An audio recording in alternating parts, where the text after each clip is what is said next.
What is up, Fanatics? It's 8 p.m. Mountain Time, and that means another episode of Home Theater Fanatics Live. Tonight is episode 133, and we have another magnificent episode for you. And this time, I'm not even saying it tongue-in-cheek. I'm like serious and stuff, because we have Rob and Rolf, say that 18 times really, really fast, from Onkyo, and actually a lot more than Onkyo, and we'll get into that here with us, and they're going to tell us all about their stuff. Welcome, gentlemen. Thanks, man. That was quite the intro. Where do we get fancy graphics like that? 1995 right here. Just, money order check, whatever, pesos, whatever. I'll hook you up. Yeah, Rob, we need to step up the game, man. We need some fancy graphics. You guys have something better than fancy graphics. You guys have like a million AVRs. I can see him right behind Rob's head. He's all like, I just keep these around because it's fun. Yeah, his electric bill is terrible. Yeah, they're all just turned on. A little radiation going on. Why don't we do the Rolf and Rob show instead? Let's try saying that 10 times. Rolf, Rob. I think that would be cool. If you can get one more R in there, that'll Rolf and Rob recommend. Rolf and Rob recommend reconciliation with recalcitrance. I don't know. Anyway, we're getting back on track. I think maybe let's introduce you guys to everybody so they can kind of know who we got, who you are, what's going on. So Rob, maybe you go first and let everybody know who you are. Sure. So I'm a senior product manager at it's actually 11 trading company right now, but Rolf will go into the details. But we've recently acquired the Onkyo and Integra brands, as well as licensing of Pioneer and Pioneer Elite products. I started with Onkyo about 4 or 5 years ago. I started in retail back in the early days selling hi-fi because I like to take electronics apart, and I went to Radio Shack and bought a book on how to build speakers. And I didn't build speakers, but I learned about an equilateral triangle, and I set up my old goofy rack system and just was blown away and had to be part of this industry forever. So from there, I ended up having my own custom installation company. So I built home theaters for people. And one day, a few years ago, I got a call from a recruiter that Onkyo and Integra brands wanted somebody with field experience to come in and take a look at their assortment and see if it's right for not just the custom integration market, but for the enthusiast market. So let me just put it to you this way. Like, if you've ever sat and looked at an AVR or any audio product and said, why did they build it this way? They should have done this. Well, I was that guy about 4 years ago. So for the last 4 years, I've been working very closely along with Rolf, with the teams in Japan. And what you're about to see in our new lineup for 2021 is all of that work, trying to bring what you guys, the home theater enthusiast market, as well as custom installation companies have asked for in these products. And we're super excited to talk about it. So what I heard there was, if people don't like the products, you guys are to blame. And if they like the products, you get all the glory. Yeah. But the best part about this is, like, we hope that there are things you don't like, because we can't really continue to build better products. We can't make them the best. And everything changes at a rapid pace at the speed of a text message nowadays. So without feedback from the outside world, from the end user, or maybe even the custom integrator, we can't stay on top of our game, because we're here busy trying to make it work on the manufacturing side. So feedback is the most important part of this. That's awesome. Cool. Rolf, I think you're up. Yes, and whereas Rob is a senior product manager, I am a lowly product manager. Oh, you entry-level guy, you. Yeah. Well, I got started, forever ago, back at Pioneer. I was with them for almost 20 years, so I got to see the introduction of all the latest and greatest, coolest products like plasma TVs, DVD recorders, and Blu-ray. And I got to work on all of that as part of the product planning and marketing team over at Pioneer. So I got to work with some amazing people on both sides of the pond in that industry, and then got shuffled over to Onkyo USA when Onkyo Japan purchased the home AV division of Pioneer back in 2015. And I was kind of basically doing the same thing to a point at Onkyo USA. But when Rob was brought on board to really kind of set the stage for a rebirth of our custom installation products, I was put in the field with him to learn from him about custom integration, what the field needed versus what we thought they needed. So that has been a tremendous experience for me, and it's been a huge privilege to work with him in rebuilding the brands that we're going to be sharing with you tonight. So the Onkyo, the Pioneer, the Integra brands, you name it. We put an amazing amount of work into it over the last few years, especially. So now that they're finally starting to hit the stores, we are just, I can't tell you how excited we are to finally see the fruits of our labor. And it's been a very long and very difficult labor to get these amazing new products out in the street. Well, that's awesome. And, just from personal point of view and my personal history, I've used Onkyo for a while. And I actually have a older AVR in my basement right now. It's not active, it's not plugged up, but I have it. But I think it's really cool that you guys are really working to reinvigorate, Onkyo, but that includes, Pioneer and also Integra as well, right?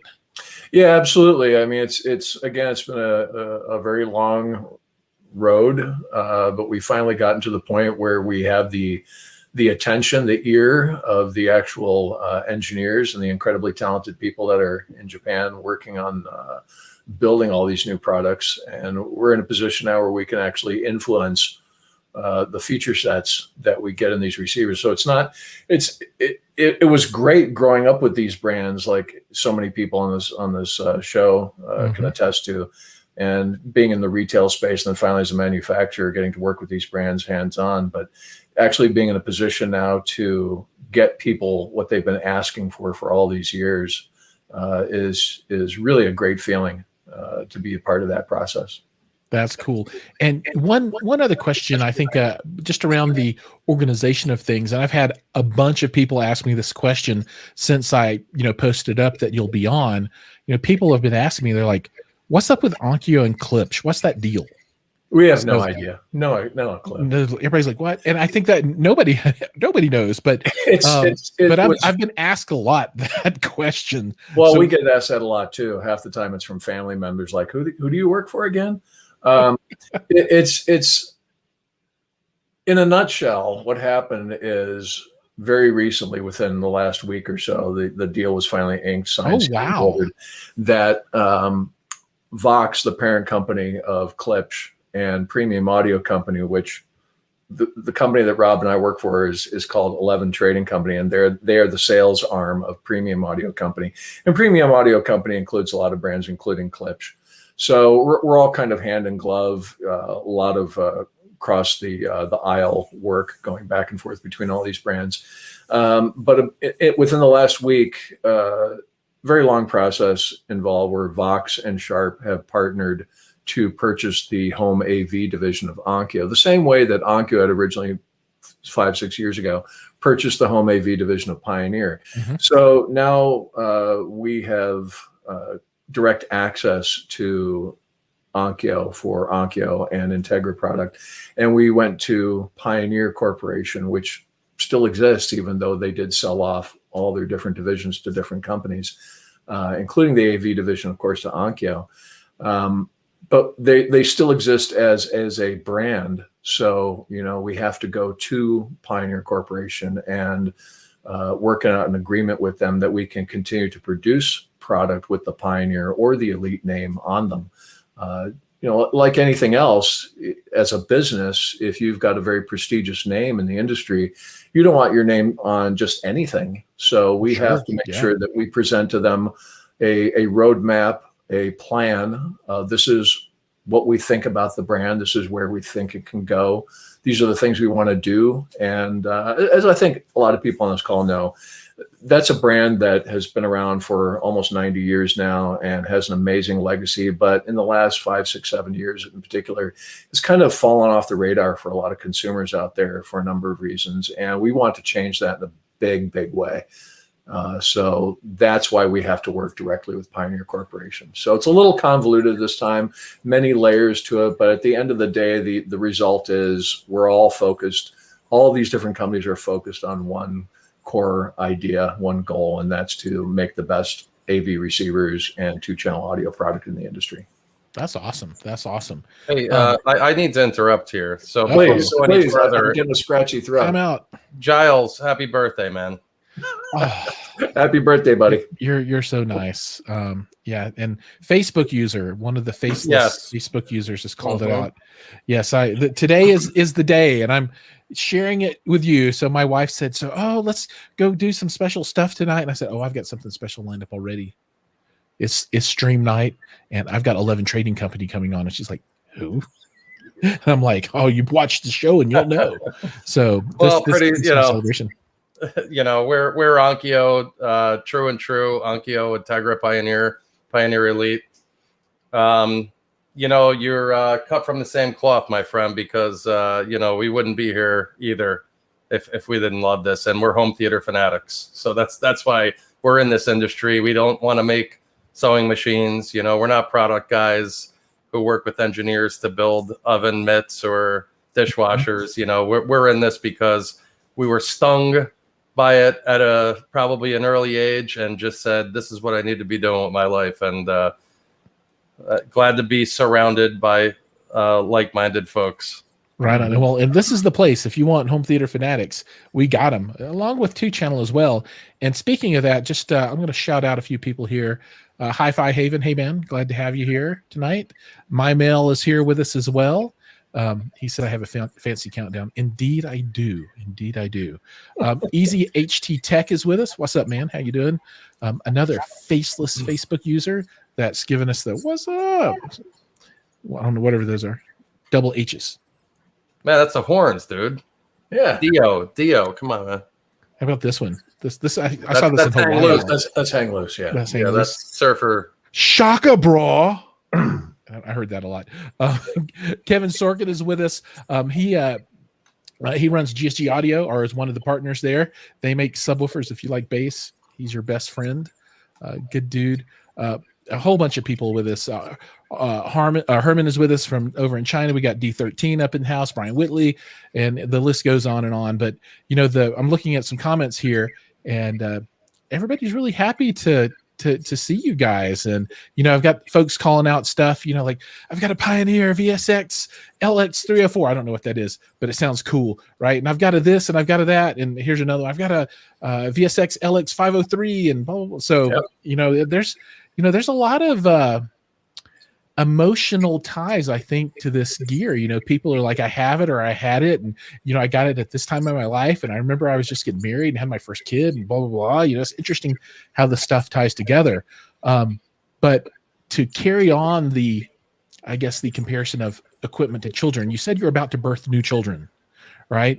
So you have a new lineup that is just dropping now. Maybe we can start out with that and talk about what you guys have built into it, some of the features and that kind of stuff that's in this equipment. Yeah, before we dive into that, something that you said a few seconds ago about emotions. Emotions are running high on this call already with all the people that are attending. Rob and I are incredibly emotional about what we do. We are fanatics, just like you are, Giles. So the conversations that we have on an almost daily basis, the amount of emotion going back and forth, like when we don't get things the way we want them, the amount of ranting and raving and hissy fits that we have until we can finally beat the engineers into submission into doing what needs to be done. We are audiophiles, we are videophiles, so we take this very seriously, just as much as our fan base does. So we're very pleased to see the kind of feedback that's in the comment section right now. It makes what we do even more worthwhile, I think. So enough of stroking everybody's egos. Let me share my screen for just a second if I can. And yeah, pop it up and I'll jam it up there for everybody to take a look at. Yeah, I'll jump into let's see. Don't show these tips again. It says share screen. Okay. All right. So let's jump into. I've got your whole screen this time, including. I got whole screen, in my hands. Let me see. Okay, here we go. Oh man, All right. that's magic right there. Well done. Yeah, thank you very much. So that 8K Ultra HD logo I made in Photoshop, because all the other HD logos out there for 8K that I could find were all owned by other companies whose names I won't mention. Starts with an S and ends in a Y. So You got your own now, though. I got my own, man. It's all about me today. So we have, of course, HDMI 2.1. And before anybody asks, before anybody gets excited, it is the new HDMI 2.1, not last year's HDMI 2.1. It's the HDMI 2.1 for 2021. So, meaning that you don't need an external box to just make it function? No, we do not. All right. No, okay. I mean, you got to ask these days. No, I know. Yeah, that's the big question that's going around is do we need an external box to actually get all the benefits of the HDMI 2.1 specification? The answer is absolutely not. So, the first thing that's obvious about HDMI 2.1 is 8K. So, of course, we support 8K Ultra HD, 8K at 60, and 4K at 120, as we'll get into in just a second here.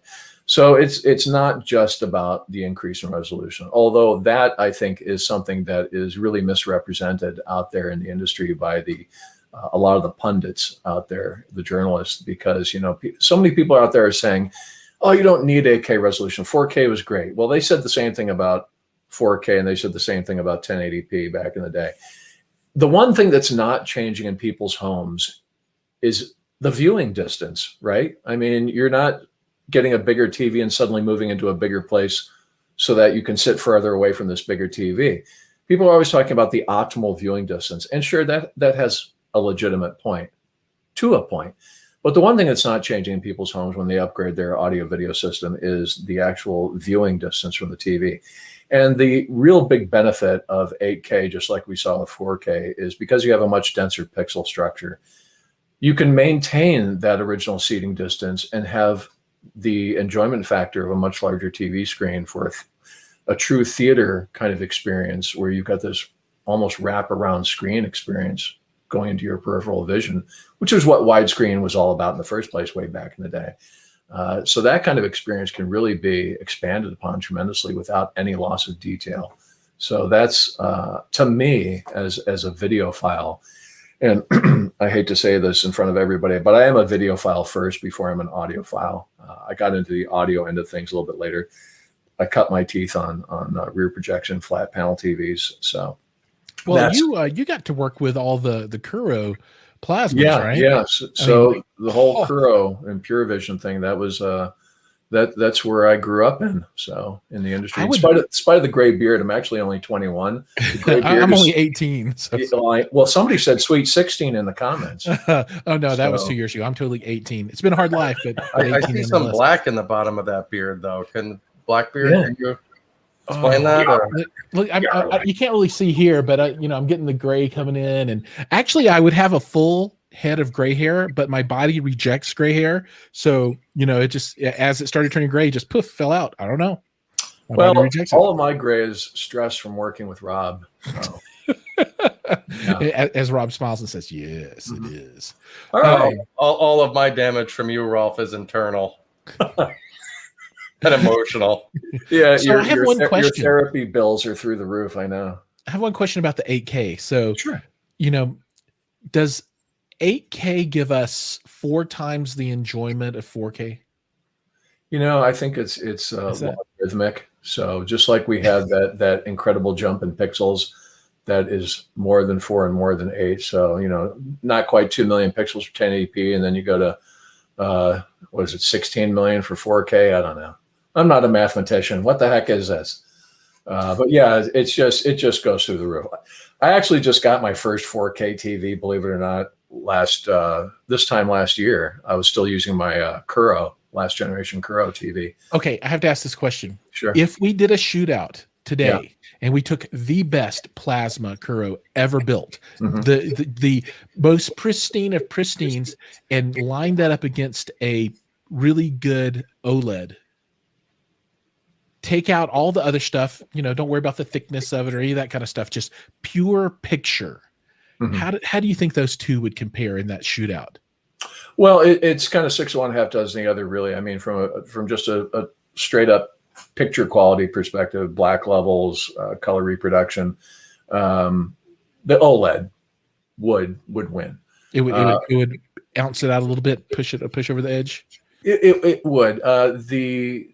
The thing that you might see that would be very, very competitive, even by today's standards, and I would still get a lot of comments from a lot of video files that would look at my Kuro TV, is the motion processing in the Kuros was beyond reproach. So a lot of people don't remember this, but one of the big selling points to PureVision and Kuro was our 3.3 pull down versus 3.2 pull down that was traditionally done by every other brand under the sun. So we would operate actually at 72 hertz on our panels, which meant that you could actually do some incredibly fine and smooth film to video transitions for very, very accurate motion reproduction.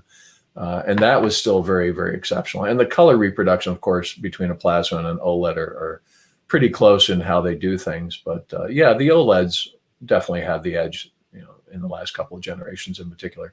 I think, when you go to scale too, the small, obviously there were never anything larger than like maybe a 61-inch NEC plasma panel.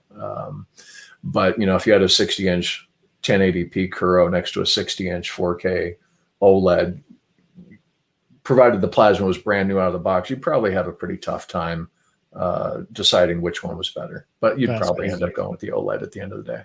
That's cool. That's cool. Anyway, sorry to derail things there, but I'm all about train wrecks.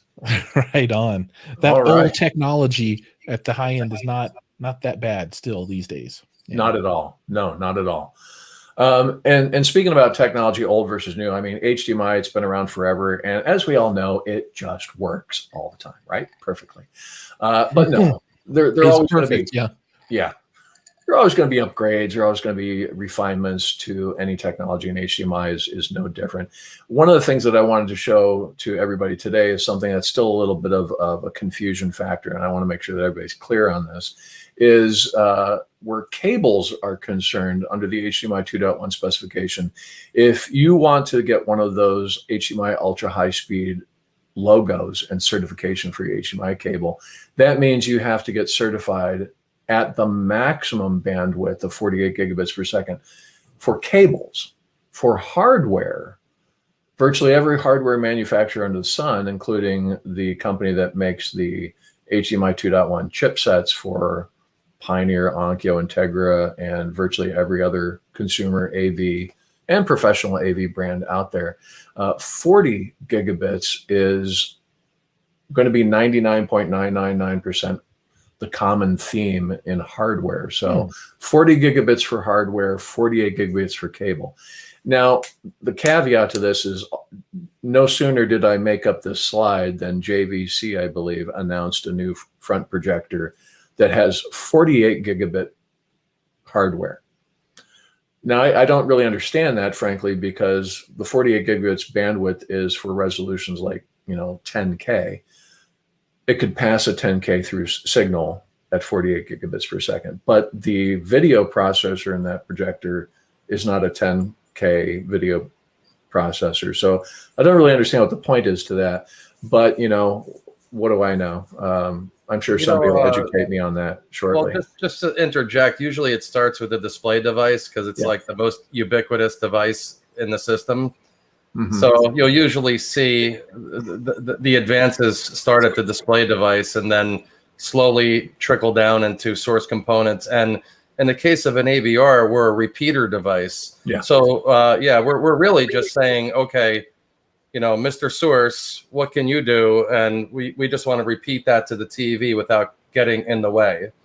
Yeah. And so for all the source devices that are on the market today, our 40 gigabit per second bandwidth is more than enough space to handle any of the source components out there, whether they're streaming devices or the latest and greatest game consoles. And to that point, the Xbox Series X is capped at 40 gigabits per second, and the PlayStation 5 is 32 actually. Yeah. And speaking of which, my next all I heard there was Xbox is better. That's all. I heard. Well.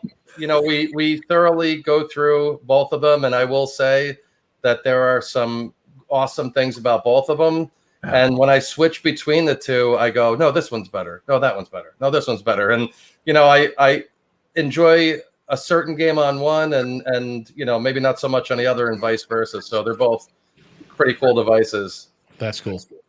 Yeah, and part of the whole HDMI 2.1 spec, it's kind of a mishmash of technologies that actually go back a generation or so, but have all been combined under the HDMI 2.1 specification. But some of them are brand new, of course, like 4K resolution with high dynamic range at 120 hertz or 120 frames per second. And that's something that our receivers are able to pass through without any hiccups, unlike other brands, which we won't mention here. So part of those advances that you get with HDMI 2.1 are things like game mode.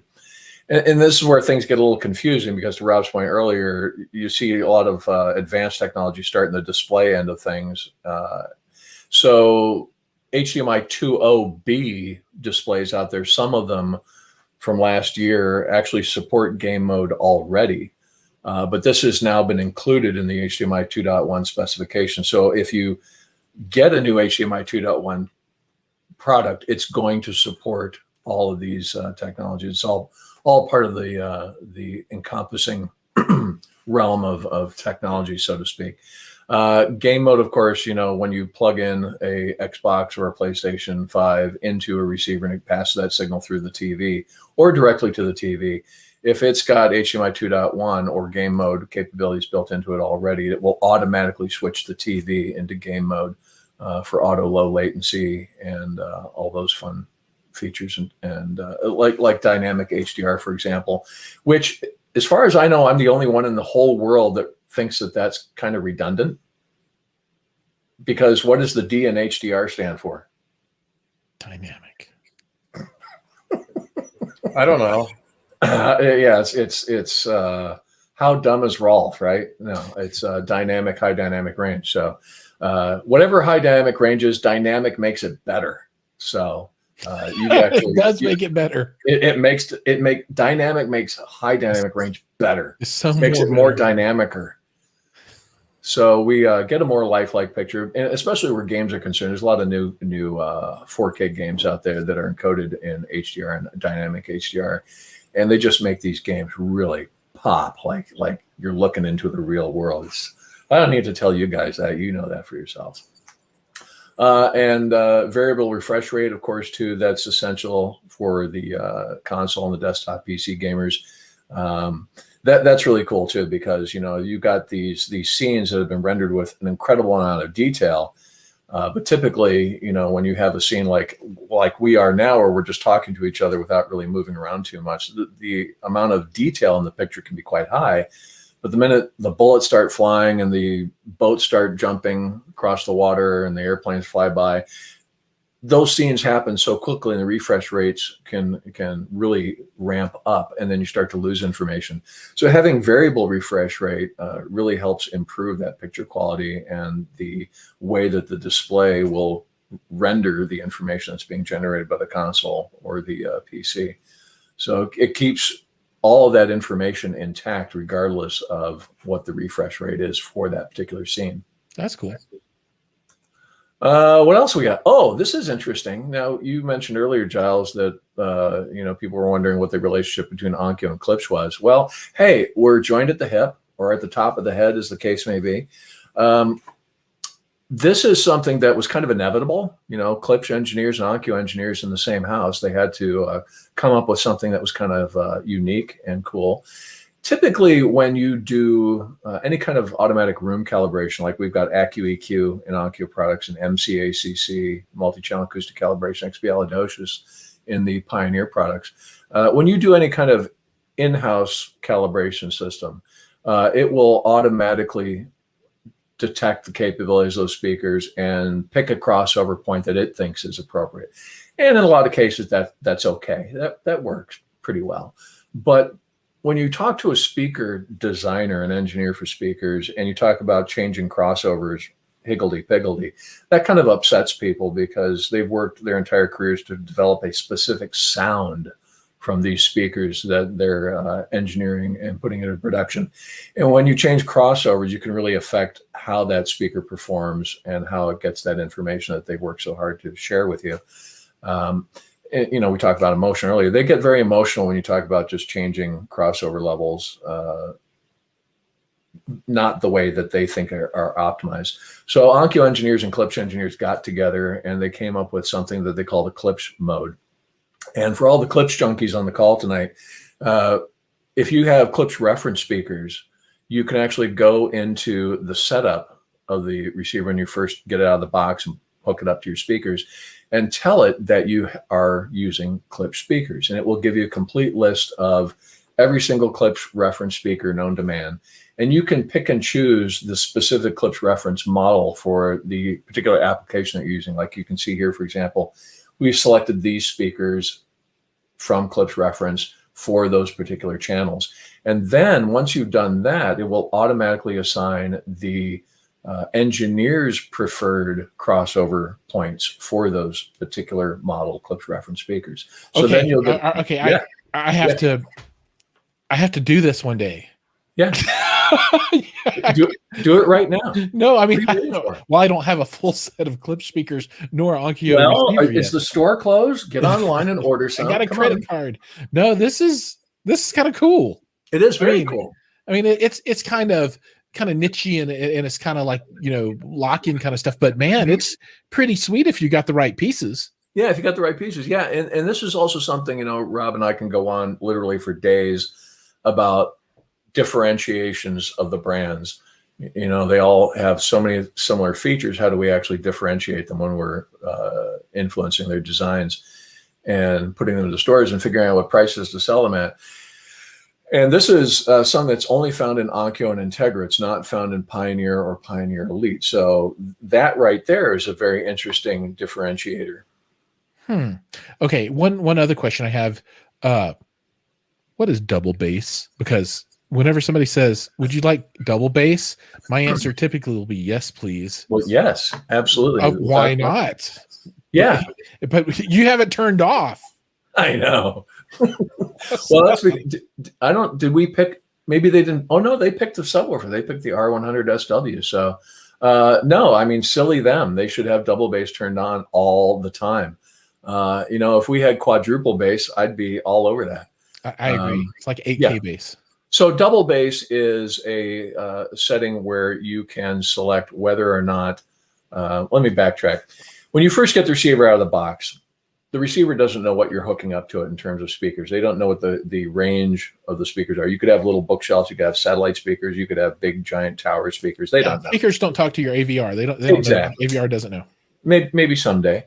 So the subwoofer levels are usually and the crossover points are automatically set to a point where whatever you play through that receiver the first time, if you're a novice and you don't really understand that, there isn't going to be a signal that's going to try to send out something that's completely full range for a little teeny tiny speaker that will pop it. So if you do have full range speakers, great.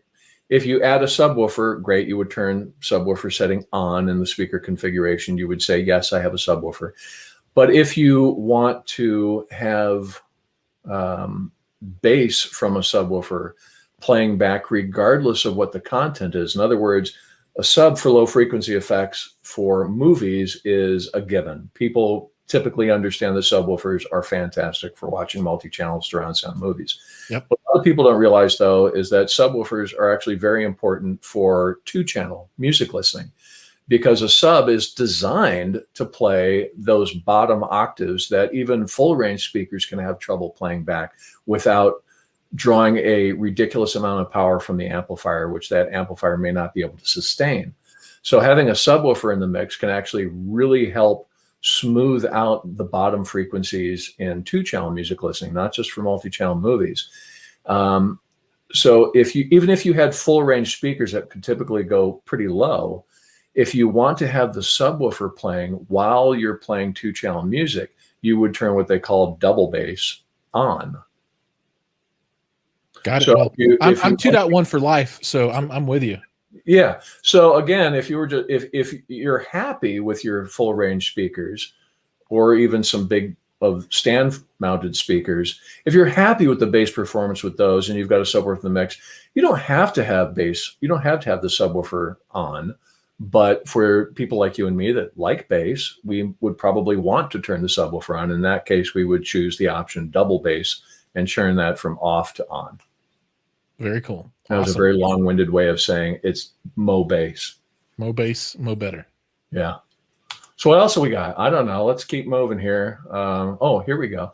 Yes, this is the game changer, ladies and gentlemen. So as many people know already, because we've not been shy about it, a lot of press announcements out there, starting with the Onkyo TX NR7100 and the Integra 3.4 and the Elite 305, we get DRAC.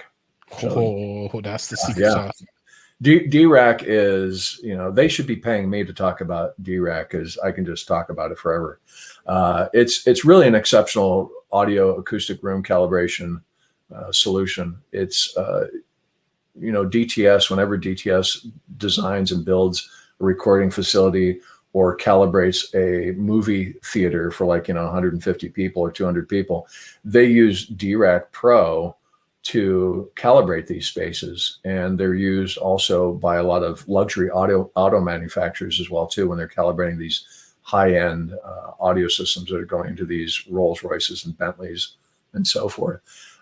So for the consumer, there are a couple of flavors of DRAC out there. There's DRAC Lite, which is just DRAC, and then there's DRAC Live, and DRAC Live is a full 20 to 20 spectrum range of frequency responses that it can detect and calibrate for. So, whether you're using 2-channel or heck, even mono, if you're using, 7, 9, 10, 11, 12 speakers, DRAC is the industry preferred choice among professionals and discerning audiophiles. Boy, that sounds like a marketing ad, doesn't it? It really does. I mean, it sounds like you read that off a script. I'm making it up in my head as I'm going along. So I'm just remembering all the things that I've talked about DRAC in the past, and they're all kind of meshing together right now. So I'm on a roll, so I'm gonna stick with it.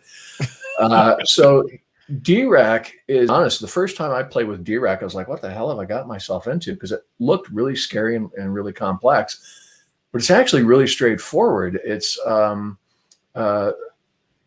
you don't really need much to really dive in and get into the meat and potatoes of it. And the reason I have this picture here of the nice fluffy clouds is because all DRAC computations are done in the cloud. So when you have a receiver like the 7100 from Onkyo and you hook it up to your network for the first time, and then you want to calibrate using the DRAC software that's built in, you don't need a super powerful processor in the receiver to do this, because all of the test tones that are being generated by the receiver and captured by the microphone that you're using, we'll talk about that in just a second, all that information is not being processed in the receiver. It's going out to the cloud. Some master computer brainiac on the cloud is going, ooh, information, and it so there's a supercomputer that crunches your numbers for you. It crunches your numbers for you. Yes, absolutely. Kind of like, a fortifying breakfast cereal. And then I have no idea. Or Skynet. I mean, one or the other. Sure. So when you want to calibrate with DRAC, you get a couple of options with us, with our products out there. Is you can use the DRAC app that's built into our free Android and Apple devices control app. That's available on the Android and Apple stores, completely free.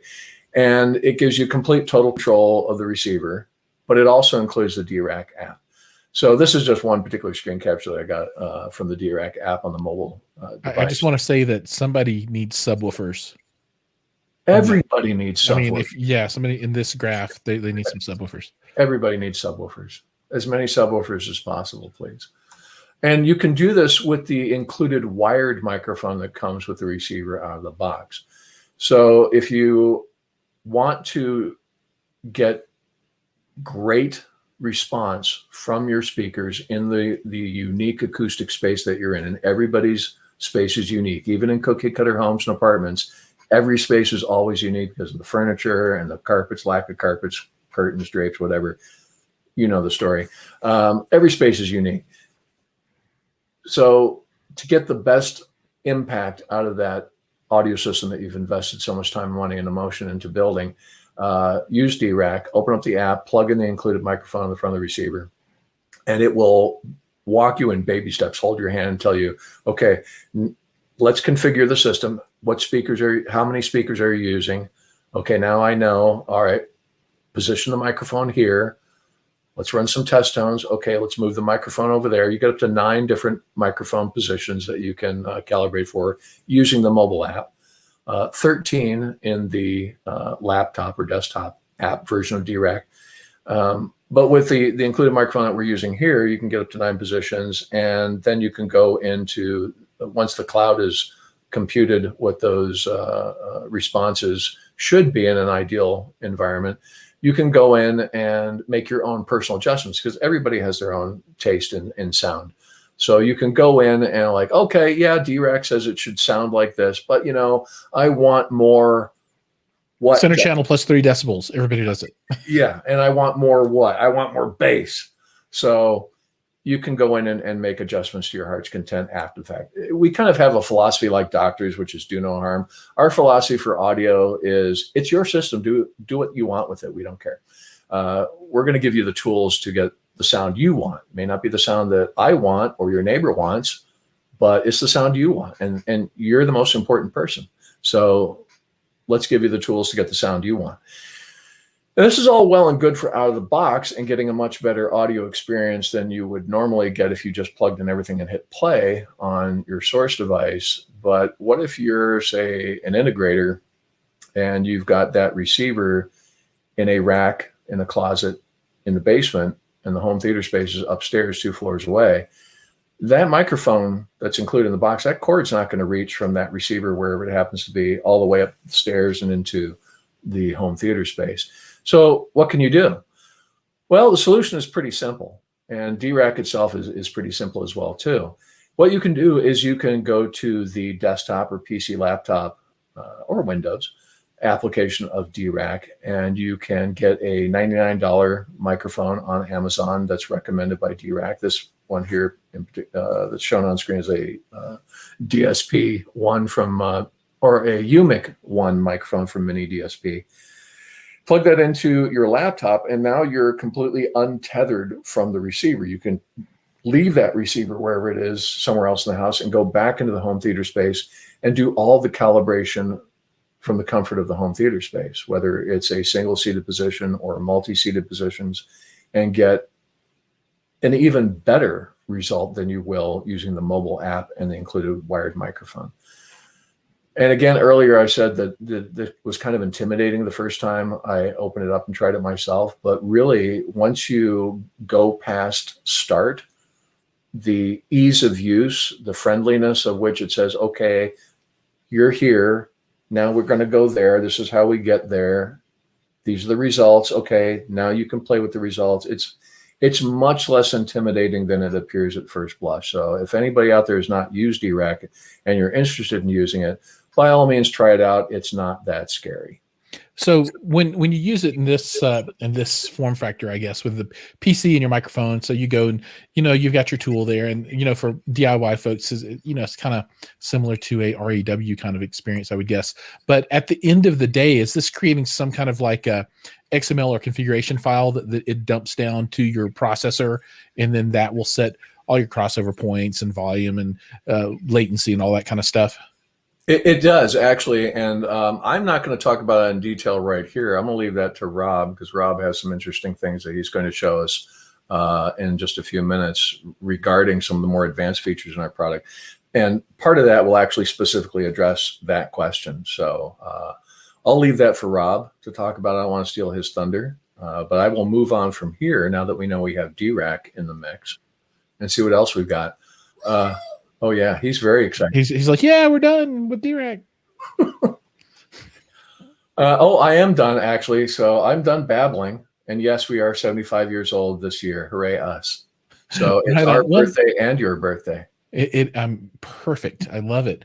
One thing I wanted to ask about was, how does THX come into this mix?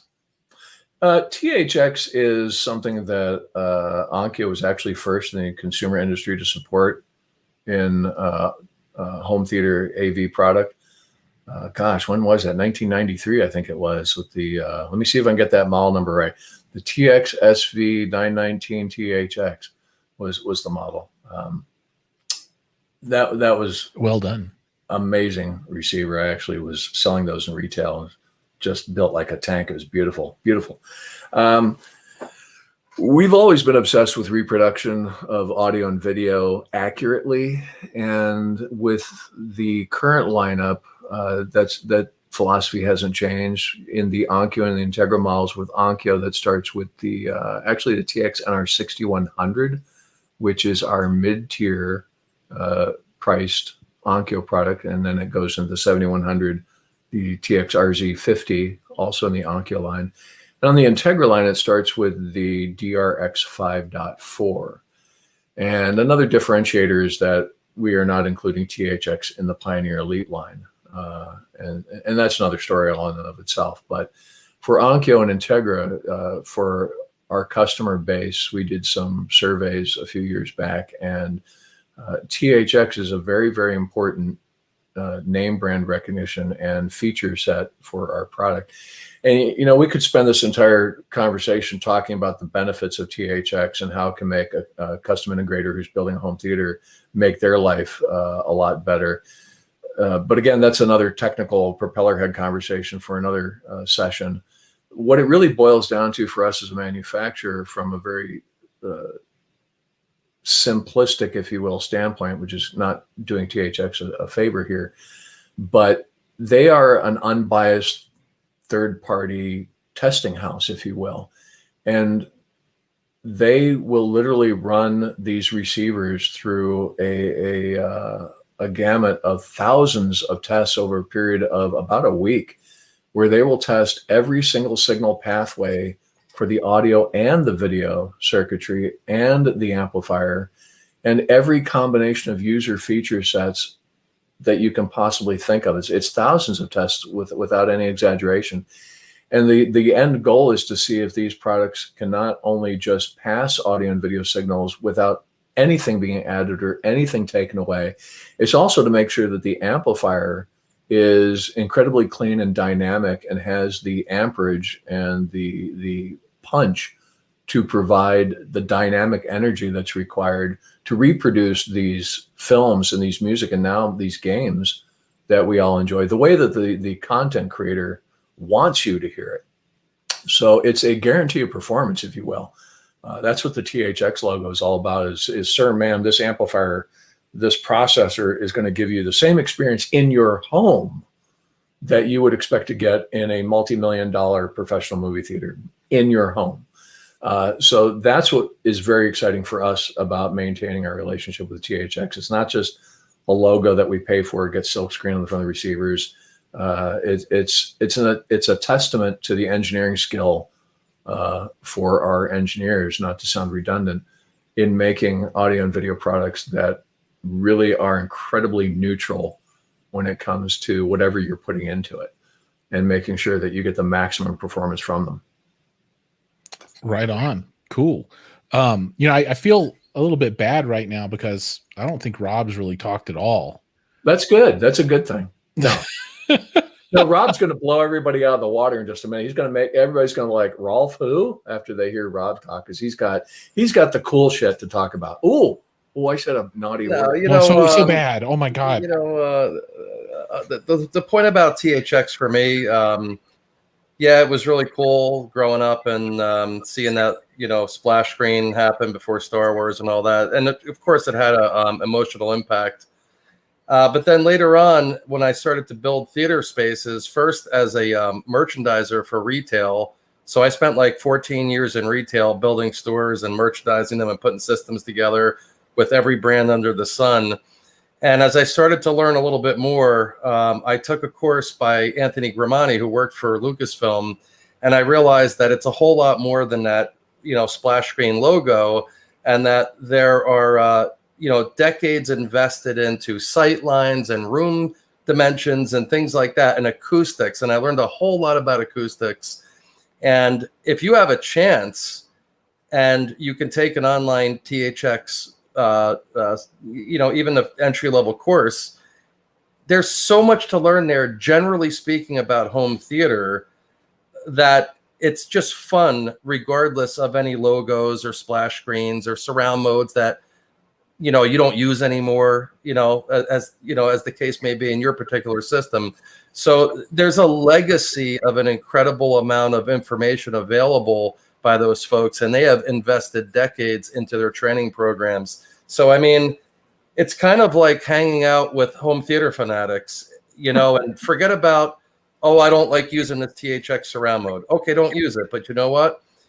That brand, that company is still heavily invested in building better theaters, whether it be professional concerts or right in your home. And being THX certified select, it basically means that it's certified to up to a certain amount of, like, let's say 2,000 cubic feet, right? Which is like a typical media room, living room, right? So they're not telling you, oh, take this Integra receiver or this Onkyo receiver that's 80 watts per channel or 100 watts per channel and stick it in, an IMAX theater. I mean, Right. It's not like that at all. I mean, we all have a very deep understanding of what it takes to move air in that capacity of a venue. But really, there's so much to learn. I learned a whole lot. Actually, to be honest, after the Gramani courses and after doing my own research and building some rooms, I learned a whole lot of real world stuff about acoustics. I'm also a musician and done recordings and all that stuff. Went to NYU for sound design and this and that. But the point is, when you see it in a one-day training by THX, they've taken all of those things that took me so freaking long, and like all those trial and error situations, and they basically condensed it into like a day or two training. So it's a whole lot of fun, That being said, I don't even know what we were talking about, but let me just, You were going to wow Rolf us with something is what we were talking about. Rolf is a very eloquent presenter, and I'm not. And no. Instead, I'm just going to kind of peel back. I'm going to peel the curtain back a little bit and show you guys out there what it's like on our side. Because, when I was, when I wasn't working in the industry, I, just couldn't imagine what goes on behind the scenes and how things are made. And, why was this done this way? So I'm going to share my screen and just show you a couple of files that I'll probably get in trouble for sharing. Oh, quite honestly. I like it. The secret sauce. Yeah. So, I mean, this is what it took to communicate on how the DRAC app in our app works, right? So when you get the Onkyo app, this is, part, not the programming. This is part of understanding how the user is going to interact with this. So, it's really easy to say, well, I like this better, I like that better. But believe me when I tell you, there's a lot of late nights from folks just like you that would sit there and go, no, this isn't right. We have to make it better. And, there's a whole lot at stake and a lot of, you ever wonder why a firmware upgrade takes so long? It's because it'll affect everything in that software patch. So, Rolf mentioned differentiation between the brands. Well, if you had Onkyo and Integra as your products and you built an awesome piece of software, it's like, why? If it's awesome, put it in both products and let everybody enjoy it. And that's really what it's become. So I'll also show you what our APIs look like. So was that a UI flowchart? Yeah. Well, that was, let me explain.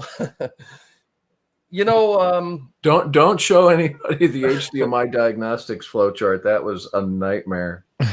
Yeah. So that was just the app, flowchart in. Well, listen, there's a lot of tools out there that communicate these things, and some brands that have been around for a while are experts at those tools. And sometimes you'll receive something that's in like Lotus Notes, and you're like, what? But yeah, but I mean, because it's a legacy, it's a legacy procedure that works for their form of communication. So they're extremely, extremely detailed, talented, smart folks. But where do we come in? We're dumb, and we just like to sit down and listen to movies and watch movies, right?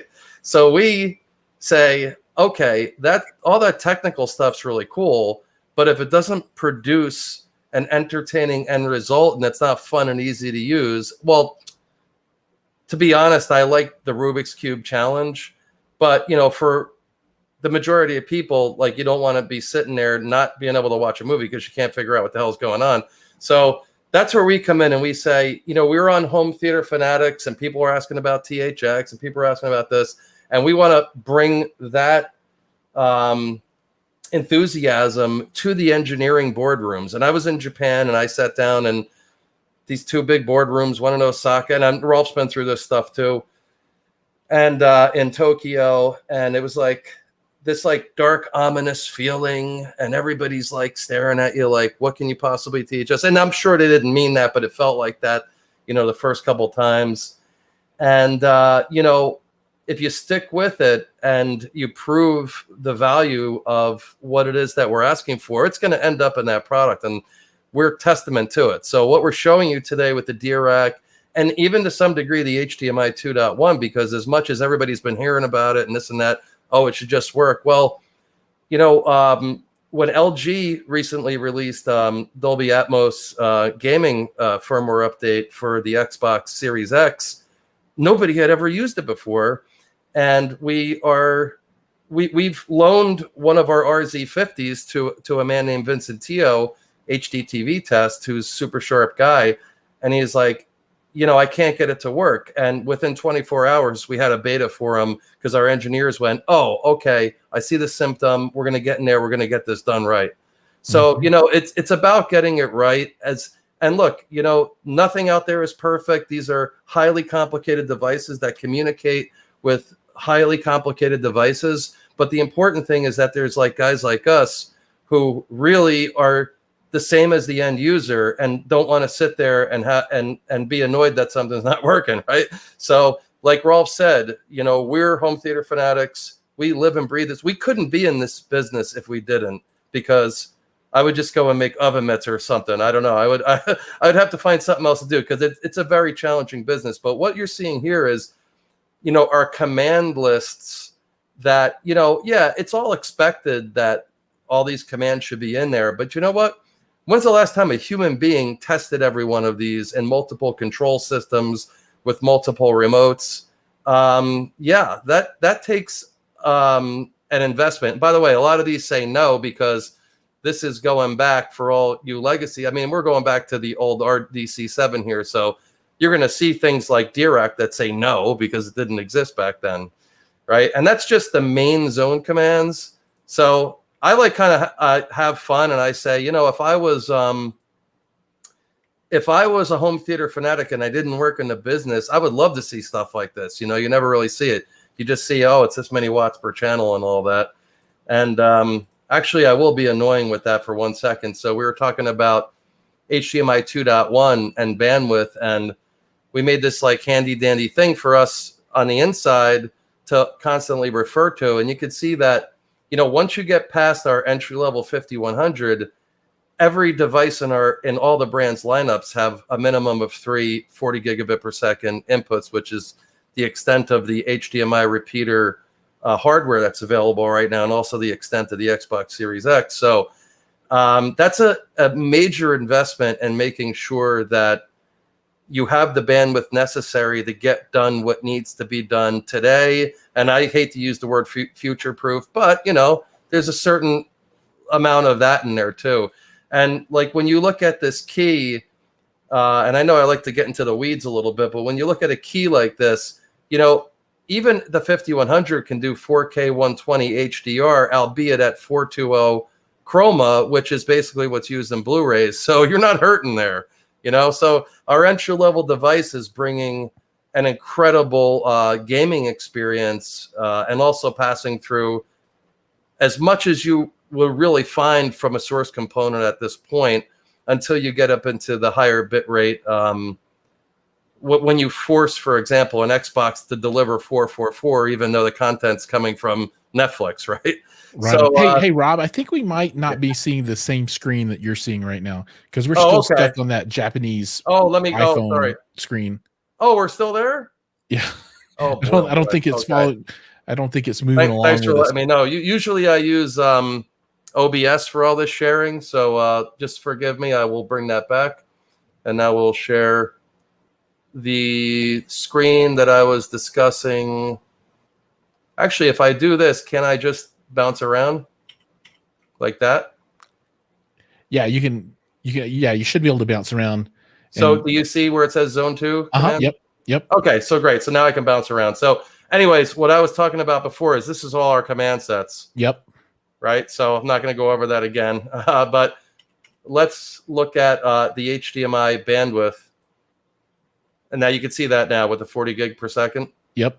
Okay. So you can see again, I'll just reiterate very quickly that how it's 24 gigabit per second, only on the 5100. And again, if we look at a key like this and we look at the designations of HDMI of the HDMI spec, you want to look for something like 8K 60B, which is compressed mode, which you can achieve at 24, but we can also achieve 4K 120 HDR, but with 420 chroma, which is basically what blue discs are sampled at. So, and I'm just racing through some of this stuff just to kind of give everybody an idea of the, the thought that goes into it. And a lot of it is based on feedback from the end user, an enthusiast like ourselves. So why don't we show a little bit about web setup since I'm rambling. Yeah, I think it'd be good to talk about the web setup, and then I think it'd be good to talk about the product mix. What's available today versus what's going to be coming in the future, or whatever. At least we can talk about and understand. But I know people want to know what they can go look at and see. For sure. So what you're looking at here is basically I typed the IP address of the 5100 that I have next to me in here. And from any web browser-based device, you can now go through and basically tweak this thing to your heart's content. This piece is not DRAC equipped, but if it were, you could select DRAC slots for different inputs. There's also a variety of really, really cool tweaky stuff. Like you could send out test patterns on this particular piece. It's, again, it's somewhat limited in its bandwidth, but you could send out test patterns to your sync device, your TV, to ensure that, you're passing the full bandwidth. Say you have a certain source component that's giving you some trouble, you can at least eliminate your cable situation and the bandwidth that's associated with it. And something that's important too is when you're setting up your AVR these days, and with a lot of TVs, it's the same thing. You actually want to go in and unlock the full capabilities of the bandwidth. And you'll notice that a lot of TVs, like you have to go in and turn on 4K 120 and that sort of thing. Yeah, so it's no different in the AVRs. And the reason why is because if somebody walks into a big box store and picks this up and plugs their cable box in, and there's some kind of discrepancy here because their cables can't pass full bandwidth, they'll still get a picture going on the screen. But I know for advanced users like the folks on this call, stuff like this is paramount to getting the full the full experience. And then we also have really crazy stuff in here if you really want to go bananas. And this is password protected, so your little Johnny's not going to figure out how to access an IP address and go in there and start turning off Dolby Vision, right? But this again is for faster switching between components, easier to troubleshoot any type of weird stuff that might happen with like an old satellite box. Say, I know a lot of folks have an older satellite box to pick up a station from somewhere around the world, and they just won't let go of it. So there's been an ultra a lot of effort put into the tweakability and the deep dive into these products. Hey Rob, show them where you can apply DRAC. Yeah. So let me. So then what I'll do is I should be able to just swap over to this screen, right? So this is an Integra DRX 3.4. It's DRAC equipped. So you would just go to audio and go to DRAC Live, and then you know, I constantly reset my device just to do stuff like this. So there's no DRAC slots, but I could select and say, you know, for Blu-ray, I want DRAC slot number 2. Now, what would DRAC slot number 2 be? Well, let's say it's your favorite hi-fi listening mode where it's really focused in on a sweet spot.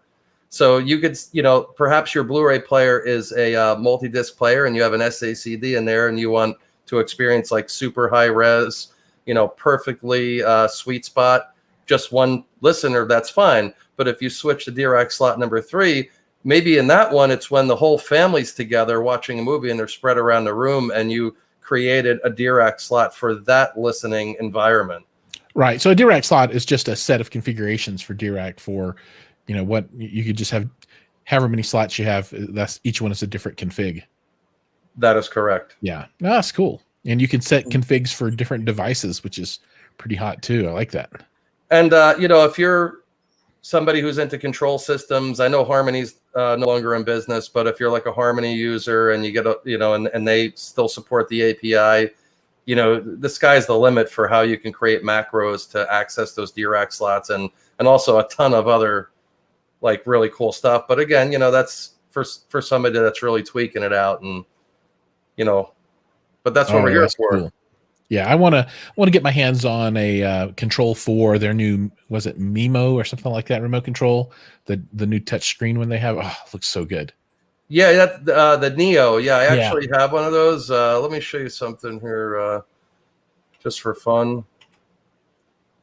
Yeah, I've got a buddy who just got his set up. He actually got 4 of them set up to control like 13 televisions because that's how he rolls.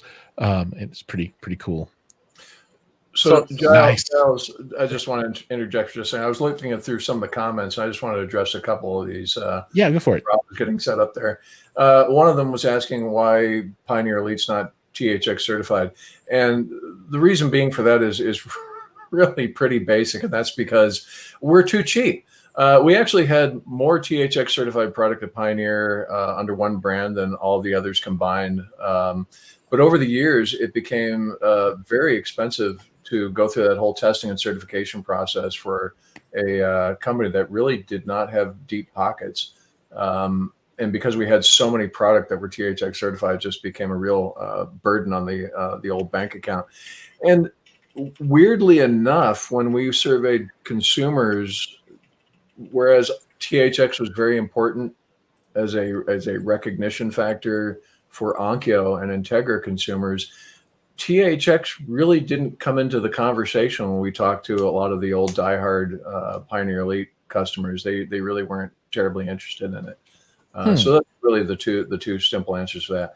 And just one other comment that somebody asked is, when can we see a slideshow showing the front and back panels of the receivers that are available? I do have one ready to go. So as soon as Rob's is done, then we can show them rear and front panel shots. Yeah, go for it, Rolf. I actually dropped in a link to Giles for our spec sheets on the virtual CES that we had. And all right.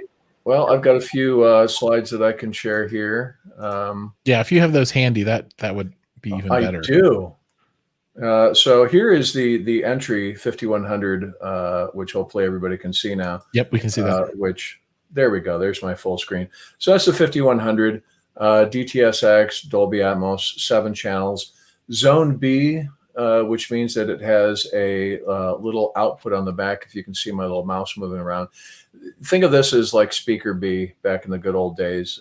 So, you know, you can see Zone B biamp.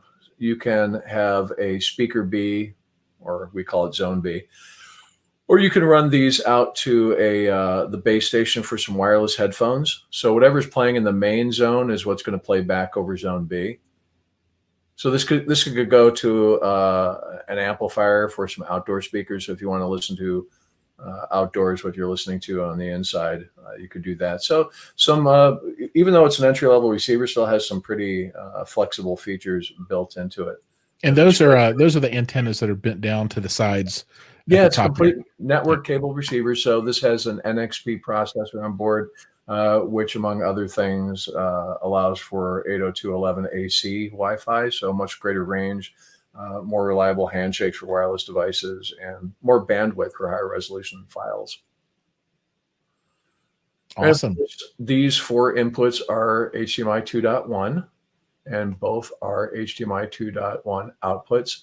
So you could actually play back to 2 different displays up to 8K on both of those outputs simultaneously.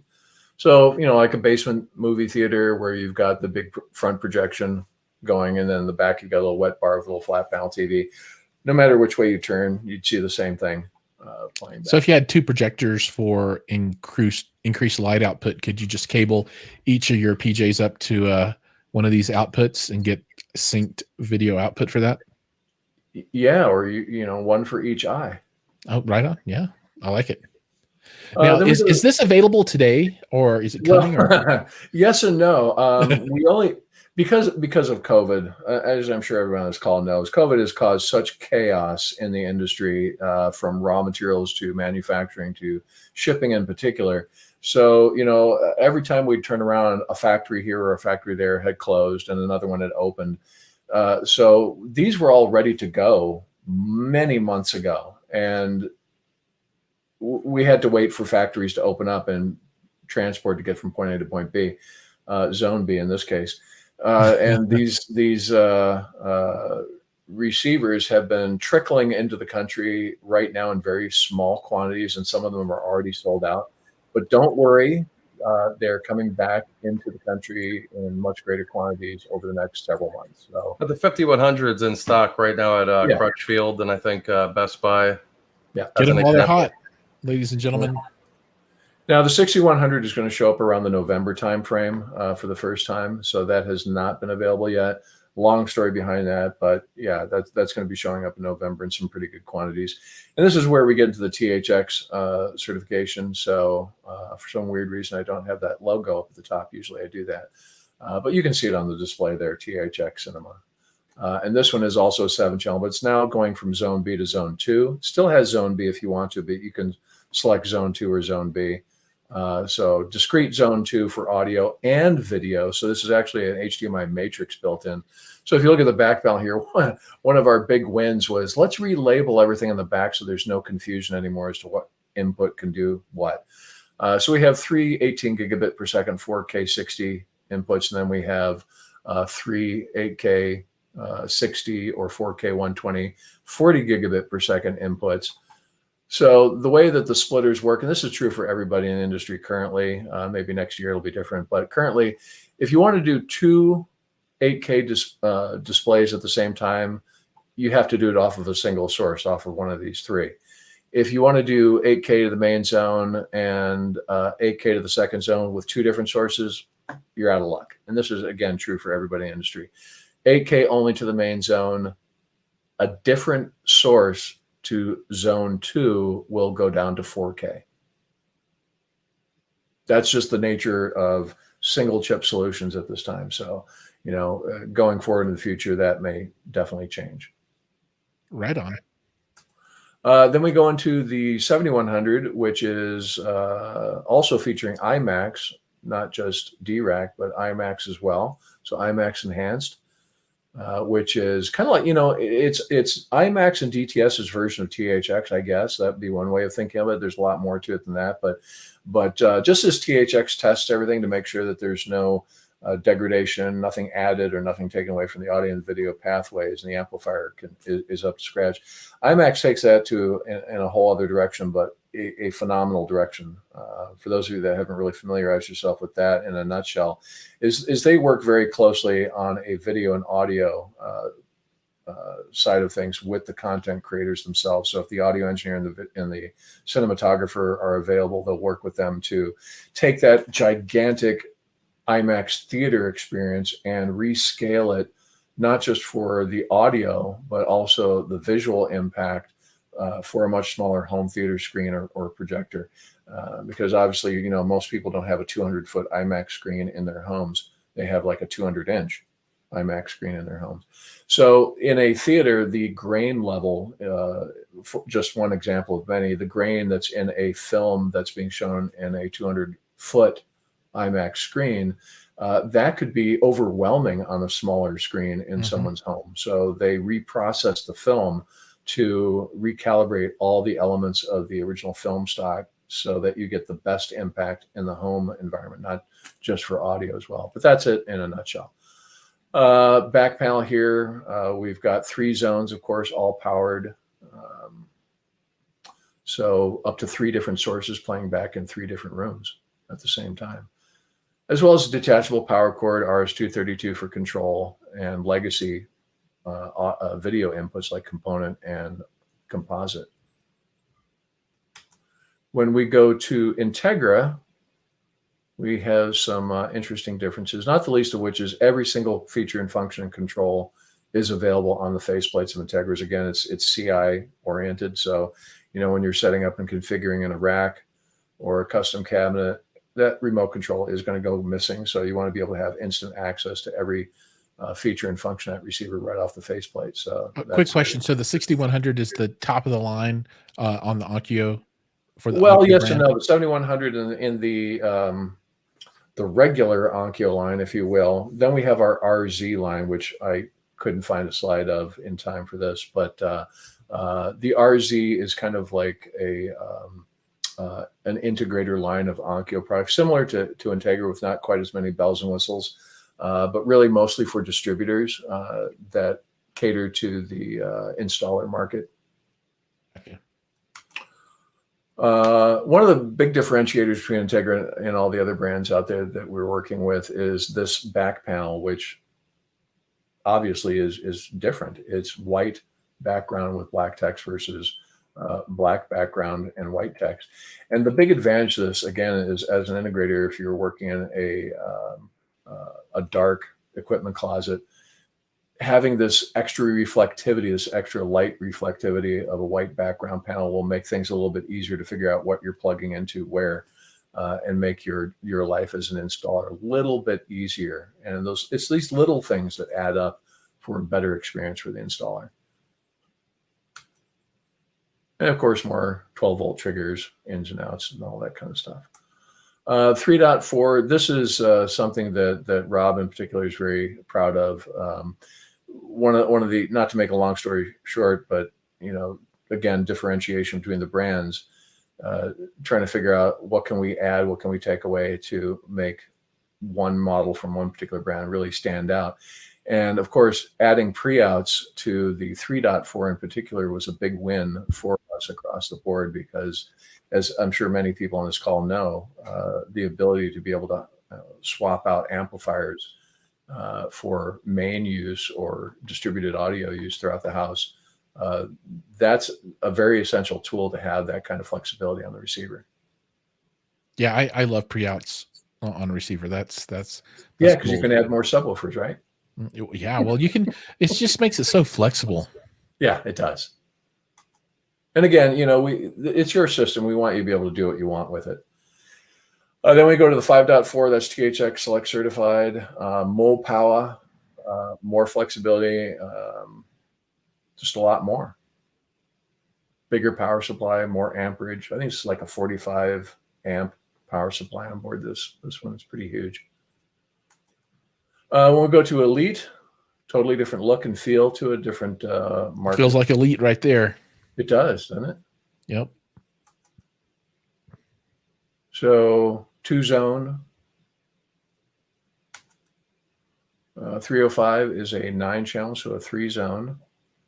Now again, this is the 305, which a lot of people would mistake looking at the back panel for the 3.4 from Integra, but we are completely lacking those pre-outs, those multi-channel pre-outs. And we have fewer 12-volt triggers as well too on the all the brands compared to Integra.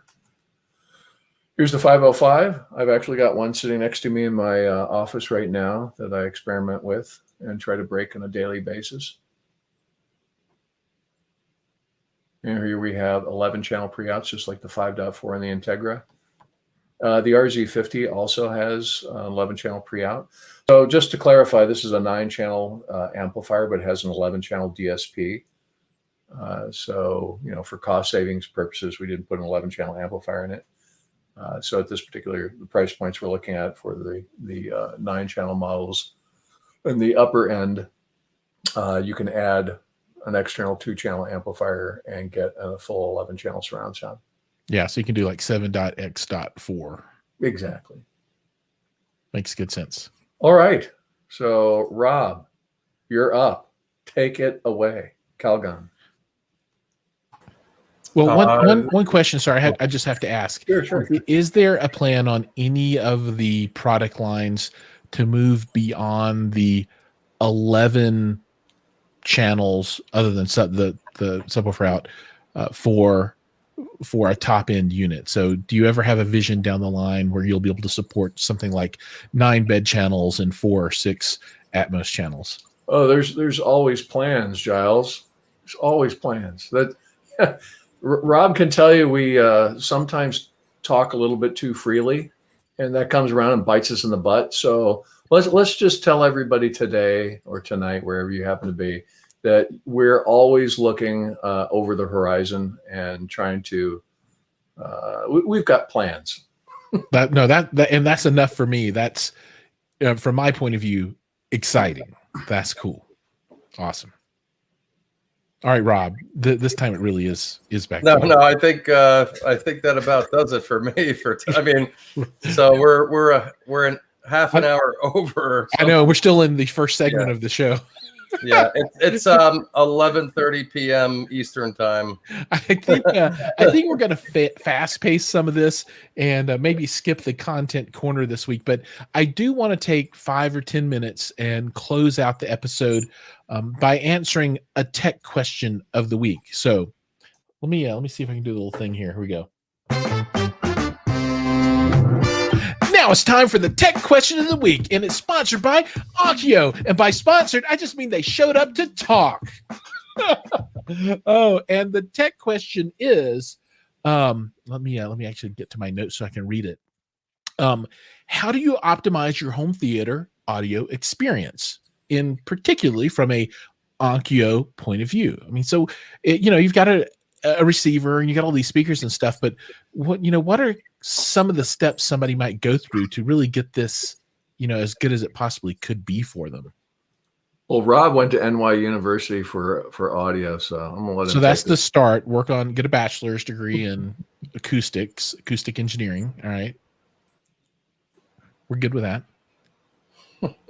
But outside of that, what would somebody do? I mean, is really using DRAC kind of the right tool set that people would want to avail themselves of to work on that, or sure, yeah. There's a number of things you do. I mean, just simply right out of the box, understanding a little bit more than you might, do a little bit of research when you're assembling your system. The number of speakers you're going to be having in your listening position is try to get an idea of where, in theory, optimal positions for these speakers might be. So, for example, a subwoofer, you don't want that in the middle of the floor in the room because I think you'll trip over it. But try to do a little bit of research first to go on the forums, go on the YouTubulars, and see what other people are talking about and recommending in terms of like speaker position and placement, because your room is really a big giant speaker cabinet at the most elemental level. So your room is the biggest influencer of the sound that you're going to get. And if you want to improve your sound, take a look around you and think about where problem areas that room might be. Maybe there are highly reflective surfaces like, a hardwood floor with no area rugs or anything like that, things that you might want to do to help absorb a little of the higher frequencies and redirect some of that sound so it's not as bright or as harsh at the listening position.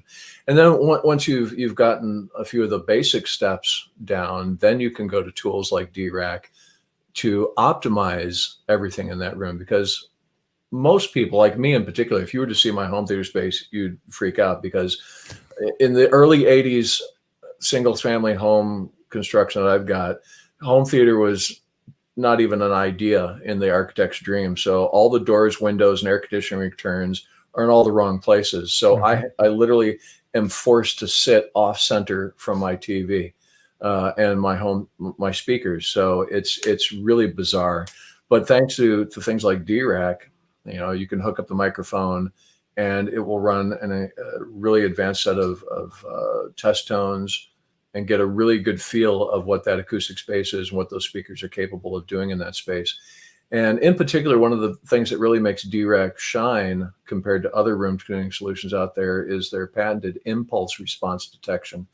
And that can be very complicated looking at on paper and on graphs to figure out what the heck impulse response is all about. But really what it is it's a twofold calibration process. The impulse response is the key, because you want to know what that speaker is actually capable of doing before the acoustics of the room screw up that signal. So that's where the impulse comes into. So when it runs the test tones, it listens to and is able to detect the frequencies being generated by those drivers on those speakers before the room reacts to those frequencies. And then it listens to the way the room is interacting with those frequencies. And that's where that cloud computation comes in. And that's why it's really above and beyond what a receiver processor could handle, because there's so much information it's dealing with. It's dealing with exactly the frequencies that speaker can reproduce, then the frequencies that the room is creating from those. It's expanding upon and distorting. And it puts those two measurements together and comes up with a solution that really kind of makes the room disappear and makes the speaker stand out the way it's supposed to, the way it was designed to sound. That's cool. Yeah. So its goal is to really repair the sound so that whatever bad things that room is doing, that goes away and you're just left with the experience. Yeah. Remove the room from the equation. And that's what DRAC does amazingly well. Right on. Awesome. Well, thank you so much. And we're way over. And I thank you so much for your time, and everybody out there in audience land. Thanks for your time too. I know there are a lot of questions that we didn't get to, but that just means that we have to do this again one day so that we can work through all those. Maybe we'll just have a day of questions only. Yeah. Oh, but Rob, Rolf, thank you so much. Look forward to having you guys again one of these days to chat with myself and everybody else that's out there in the world. And to all you folks out there in the world, thanks for joining us. We really appreciate the time and the opportunity. Oh, absolutely. Absolutely. Next week we'll be back again with another great episode. Make sure to like and subscribe. I'll have all the links down in the notes of this. I'm going to get with Rob and Rolf and get all of their ideas around where they would send people to get additional information for the things that we've talked about. And I'll make sure that's posted up so you can check that out in the coming days. So with that, putting a fork in it. Thank you, guys. Happy birthday one more time, man. All right. Thank you so much, Rob. I appreciate it. Take care, everybody. See you guys in the next video. Thank you. Thanks, everybody out there.